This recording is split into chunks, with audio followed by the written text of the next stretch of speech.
I told y'all I'm not a psychic. I'm a career criminal. Let's talk about it.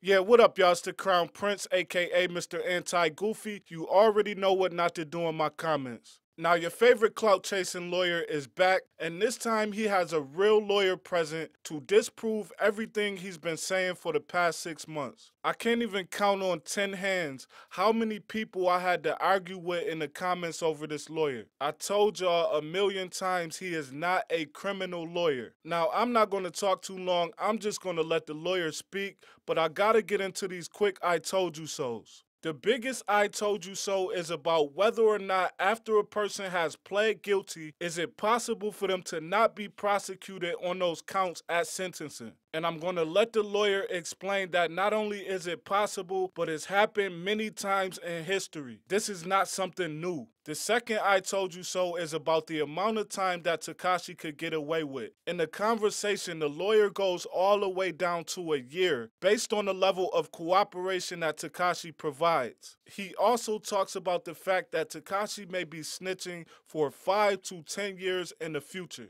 I will not be back after the clips. Shout out to the Anti-Goofy gang. It's the Crown Prince. I'm out, y'all. All right, let's talk about the case that the internet loves. I like to call him Tekashi69 when I talk about him professionally. Tekashi69, I sent you the stuff, you reviewed it, you already kind of knew about the case, right? Sure. Well, before we get into the weeds, just your top level analysis, having seen everything you've seen, what do you think his sentence will be? Depending on how his level of cooperation is, I'm saying anywhere between 3 and 10 years. So even if he cooperates and provides incredible information, he's still doing time. It's just a question of how much. So assuming that his cooperation goes all the way through and he cooperates, he testifies at trial, those testimony leads to convictions for other defendants, he may still look at about 10 years. Now, that's better than 40-something to life that he's looking at right now. But understand that, you know, the judge, and I know Judge Engelmeyer, I've been in front of him, he's a no-nonsense guy here down the street, you know, in the Southern District of New York. And while he's going to respect somebody who cooperates, he's also going to send a message that doesn't clear you of everything. You're not getting out right away. You're going to spend some time, keep you out of, you know, out of society, out of the streets for your 20s. Maybe they'll let you out by the time he's, you know, Daniel hits 30. When you say cooperate, now we know that there was some papers released and we saw all the crimes that he's told them about. What else is involved in cooperating? How long is he going to be cooperating? You know, what does that mean, cooperating? So in federal world, it's basically you're on the hook till they say you're not on the hook anymore. So his cooperation isn't going to be over until every last person is tried and convicted and prosecuted and or convicted. So he could be sitting in jail for years waiting for all the cases to resolve against all these people. And the way cooperation works is that you've got to admit everything you've ever done in life. So, you know, from like every bad thing, and he's, you know, he's 23 or so. I mean, he hasn't lived, you know, obviously he's a young guy, but he's got to admit everything he's done, every little thing, because what they do is want to make sure that there's no surprises. That's what prosecutors call, they bulletproof their cooperators. You know, whatever you want to, street term you want to use, rat, snitch, they bulletproof them because they say, look, we've told you everything, and they say that up front, and that's in an agreement that's given to the defense attorney. And so if they prep them right, then they provide the way, it makes the person look like, you know, he's telling the truth. But when you think about it, anyone who cooperates, and you know, we're not a, I like to use the word, we're not a snitch law firm.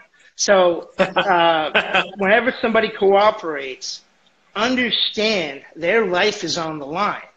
So they have every incentive to lie. Now, they'll say in response to that, no, the judge gets to decide. And the judge can tear apart my cooperation agreement, or the U.S. Attorney's Office can tear apart my cooperation agreement. But these guys are going to say what they need to say. And often what happens is some things come out, they didn't tell everything, or if you follow the case of Paul Manafort, that was Trump's campaign manager, he censored a cooperation agreement, then he didn't. fulfill it. He didn't tell them everything. Michael Cohen didn't tell everything to the prosecutors in the Southern District. That's why he got a 3-year sentence. But these guys also have the chance to cooperate after this sentence. So even if 6ix9ine is sentenced, he's going to still be required to cooperate.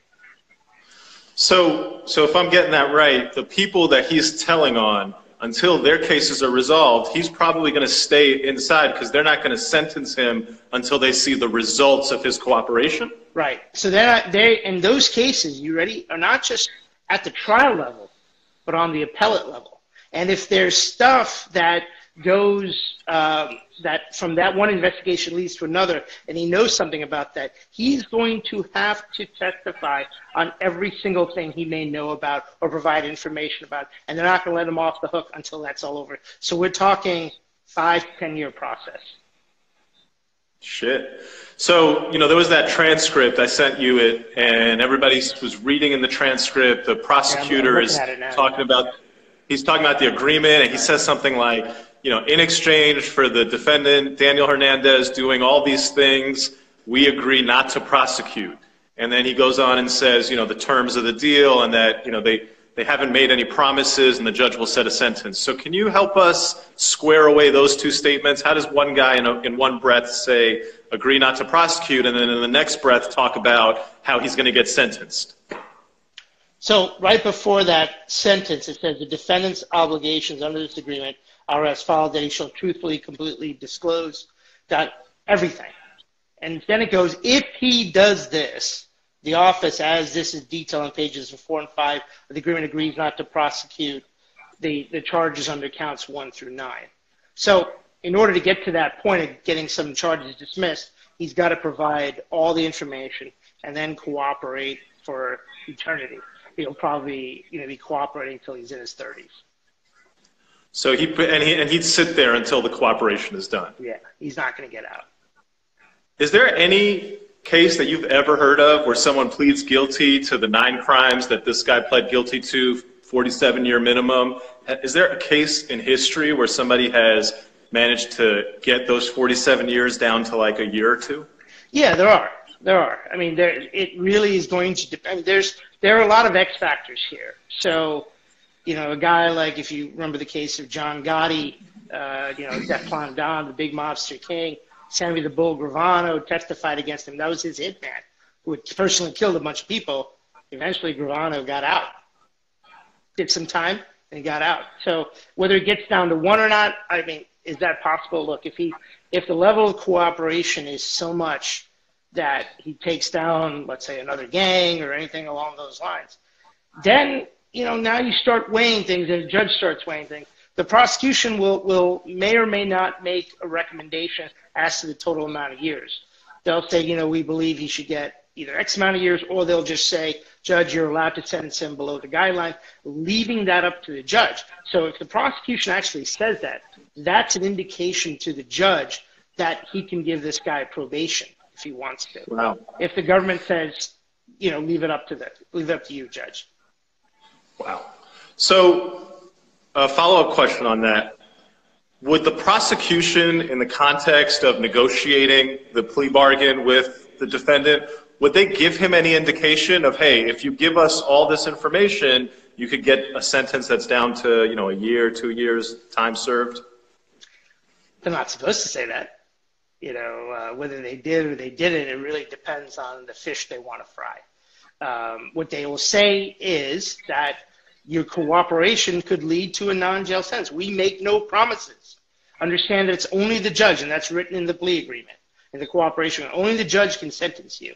However, if you cooperate truthfully, fully, then we will file a 5K motion, and then in this case, we'll also file what's called a 3553E motion to allow the judge to go below any mandatory minimum. And then, with your cooperation, then the defense attorney gets to argue what are called 3553A. So there's A and E under Section 3553. All these things can help you. And they say, look, you do everything right. You may get out while you're still a young man, is what the government may say to him. But we can't make any promises to you. Right. So the sort of the rule is the government's not supposed to say that, but it's possible. You never know what the government may have told this particular defendant. Right. Well, they're going to memorialize, and this is an interesting thing, and this is one of the big problems with federal criminal practice is I've always wondered, why don't they videotape these guys, right? When they go in and they start talking, why isn't it videotaped? Where are those notes, right? So the FBI agent takes down notes, or it's called a 302 in the FBI world, a DA6 for the DEA. These are designations, and they'll jot something down. They're often not taking notes. There may be usually more than one prosecutor. One prosecutor may be jotting down a couple notes here and there, but they keep it really minimal because they don't want a conflict between what's in a handwritten note and what's in a typed thing that's ultimately provided to a defense attorney before trial, if it ever gets that far. And in his case, because he pleaded guilty, he'll never see those written memoranda. He'll never see them. So it's only if he's going to testify against somebody else will that stuff be revealed to the defense attorneys who to have their clients go to trial. Vinny, that's some good information on the 6ix9ine case. Definitely learned a couple new things. Thanks, man. Yeah, anytime.